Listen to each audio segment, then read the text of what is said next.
पण मग आता टीनेजर्सना ॲटिट्यूड खूप असतो असं आपल्याला सर्रास ऐकायला मिळतं की काय ही बोलतच नाही आहे माझ्याशी, की काय ही अशी काय वागतेय, असं इतकं सर्रास आपल्याला आजूबाजूला ऐकायला मिळतं.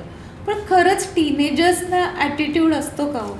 नाही, आपण ॲटिट्यूड हे आपल्याला वाटतं. ॲटिट्यूड नसतो, तो त्यांचा आत्मविश्वास असतो की मी काहीतरी माझ्या स्वतःच्या बळावर करून दाखवू शकतो. हा आलेला त्यांना आत्मविश्वास असतो. ते त्यासाठी ते लोकांना वाटतं की बंडखोरी आहे, पण नाही, त्यांची ती तळमळ असते तिथपर्यंत पोचण्याची की मी आय कॅन डू दिस. आणि पालकांना वाटतं की नाही, हा काहीतरी मला न विचारता करतोय म्हणजे चुकेलच. पण तसं नाही, तिथे ते बरोबर असतात आणि पालकांच्या मते ते बंडखोरी करतात, पण ती बंडखोरी नाही.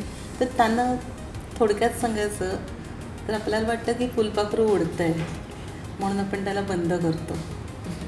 पण खरं म्हटलं तर ते बंद करून जगेल का? नाही. तर त्याला उडू द्या. ती बंडखोरी नाही आहे त्याची, ती तळमळ आहे काहीतरी करून दाखवण्याची, जगामध्ये वावरण्याची, स्वतःच्या तत्वावर वागवण्याची, स्वतःची आयडेंटिटी लोकांपर्यंत पोचवण्याची. आणि ती डिपेंडन्सी सोडून जात ना,